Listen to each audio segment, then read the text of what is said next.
Calvary Satish గొప్ప బోధకుడా? నా దృష్టిలో కాదు. కల్వరి సతీష్ గొప్ప బోధకుడా? నా దృష్టిలో కాదు. కల్వరి సతీష్ గారు నా దృష్టిలో కాదు. ఎందుకంటే ఒక ఆమెని పెయిడ్ ఆర్టిస్ట్ ని పెట్టి నన్ను చాలా పచ్చిబూతులు తిట్టించాడు దశంభాగాల గురించి మాట్లాడినందుకు.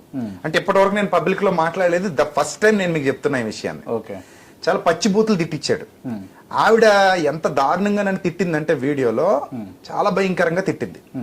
తిడితే అసలు దీని వెనక ఎవరున్నారు, ఈవిడ ఎవరు, నన్ను ఎందుకు తిడుతుంది నాకు తెలీదు. నా ఫ్యామిలీని కూడా తీసుకొచ్చి తిట్టింది. ఆవిడకి ఏమీ తెలియదు నా ఫ్యామిలీ గురించి. అయినా ఇష్టం వచ్చినట్టు నా ఇంట్లో వాళ్ళ గురించి అది మాట్లాడి తిట్టింది ఆవిడ. తిట్టిన తర్వాత ఇంతకీ ఎవరున్నారు దీని వెనక నాకు అర్థం కాల. సతీష్ కుమార్ ఛానల్లో కమ్యూనిటీలో పోస్ట్ చేశారు ఈ వీడియోని. పోస్ట్ చేస్తే అరే అనుకునే లోపు తీసేశారు. నేను స్క్రీన్ షాట్ కొట్టాను. అది ఆ పాత మొబైల్లో ఉంటది, చూపిద్దాను మీకు. అది స్క్రీన్ షాట్ తీశాను నేను చాలా సంవత్సరాల కిందట. ఇది 4-5 years అవుతుంది. అప్పుడు తర్వాత తీసేశారు. సతీష్ కుమార్ ఛానల్ నుంచి తీసేశారు. కలవరి సతీష్ కుమార్, హైదరాబాద్. తీసేస్తే ఇతనేమైనా చేపించాడా అని నాకు డౌట్ అయితే ఉండేది మనసులో. సరే ఈవిడ ఎవరైనా భవిష్యత్తులో కనబడితే ఈవిడ మాట్లాడదాం అని అనుకున్నాను. కొన్నాళ్ళ తర్వాత ఆవిడే మా మినిస్ట్రీ నెంబర్కి ఫోన్ చేసింది. పేరేది రివీల్ చేయను. నా దగ్గర ఇప్పటికీ ఆడియో రికార్డింగ్ కూడా ఉంది, ఎవిడెన్స్ ఉంది. ఎవిడెన్స్ లేకుండా నేను ఏది మాట్లాడను.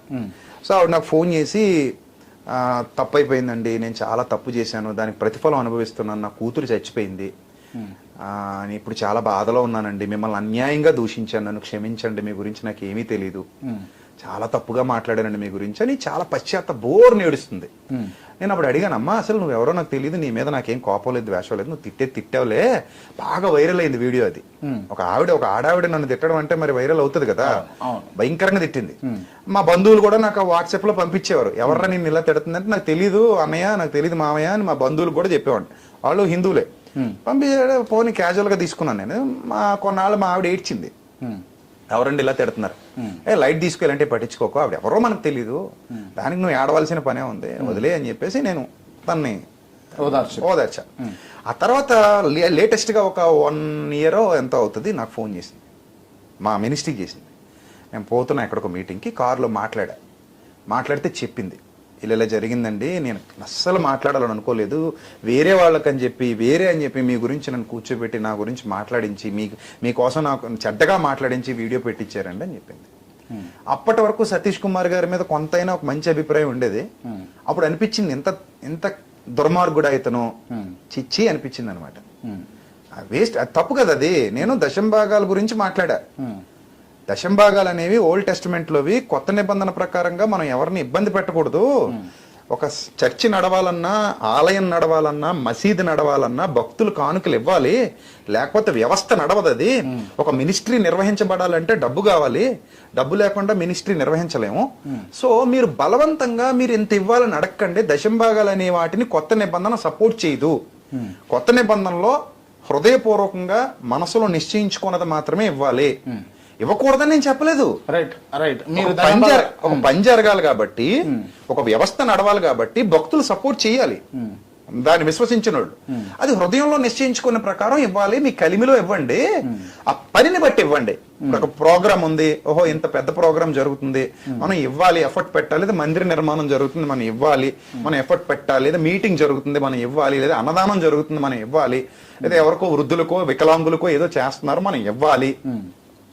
దానికి ఎంత అవుతుంది, బడ్జెట్ ఎంత, మనం ఎంత ఇస్తే బాగుంటుంది అని ఇవ్వాలి తప్ప, నీ ఆదాయంలో నుంచి నీకు తోచినంత నువ్వు నిశ్చయించుకున్నంత ఇవ్వాలి తప్ప, బలవంతంగా నువ్వు 100 సంపాదిస్తే 10 ఇవ్వాలి, 1000 సంపాదిస్తే 100 ఇవ్వాలి, 1,00,000 సంపాదిస్తే 10,000 ఇవ్వాలి అనేది తప్పు. అది లేవీయులది. కానీ ఇప్పటికీ ఈ హైదరాబాద్ లో కావచ్చు, ఆంధ్రప్రదేశ్ లో కావచ్చు, తెలంగాణలో కావచ్చు, ఎక్కడ చూసినా కూడా కొన్ని చర్చిలల్లో ఖచ్చితంగా దశంభాగాలు ఇవ్వవలసిందే. తప్పది. కొంతమంది నన్ను వ్యతిరేకిస్తారు ఈ మాట బయటకు వెళ్ళాక, బట్ ఐ డోంట్ కేర్. తప్పది. ఇప్పుడు బేదోడు ఉంటాడండి, ఎట్లా తెచ్చిస్తాడు? అదే కదా. ఇప్పుడు చర్చ్ అంటే ఏంటి, సమూహం, ఒక కుటుంబం. లేనోడికి మనం హెల్ప్ చేయాలి కదా. ఇప్పుడు నీకే ఇవ్వడం కాదు, నువ్వు కూడా లేనోడికి హెల్ప్ చేయాలి. పాత నిబంధనలు అయితే దశంభాగం తీసుకునేవాడు కూడా దశంభాగం ఇవ్వాలి. అది ఎందుకు వచ్చిందంటే, లేవీలకి ఆ ఈజిప్ట్ నుంచి పాలస్తీనాకి నడిపించినప్పుడు మోజెస్ నాయకత్వంలో లేవీయులనే వంశాన్ని యాజకులుగా నిర్ణయించాడు. అంటే మీరు గురువులుగా ఉండండి, నేర్పించండి అని, నీతి నియమాలు నేర్పించండి, ధర్మశాస్త్రం నేర్పించండి, సరిదిద్దండి అని.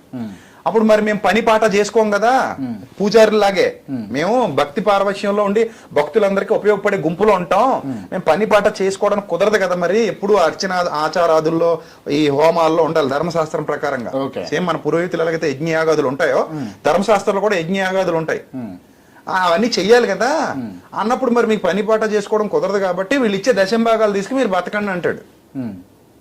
దశంభాగాలు అంటే డబ్బు కాదు అప్పట్లో. గోవుల్లో 10 గొర్రెలు ఉంటే ఒక గొర్రె అతనికి, లేకపోతే పంట పొలాలు, ఆ పంట పండితే 10 బస్తాలు పండితే ఒక బస్తా ఇయ్యి, నీతో పాటు అతను బతుకుతాడు, నీకు ఎథికల్ వాల్యూస్ నేర్పిస్తూ ధర్మశాస్త్రాన్ని నేర్పిస్తూ నిన్ను మందిర సమాజం కోసం మందిర కార్యాలు నిర్వహించడానికి నిన్ను నడిపిస్తాడు, దైవ భక్తులు నడిపిస్తాడు. అందుకని నువ్వు అతనికి గురుదక్షిణ ఇవ్వు అన్నాడు. దాని నుంచి దీన్ని వ్యాపారం చేసుకుంటూ వచ్చారు. అప్పుడు శాస్త్రులు పరిశీలన చేసినట్టే ఇప్పుడు కూడా కొంతమంది చేస్తున్నారు. ఓకే.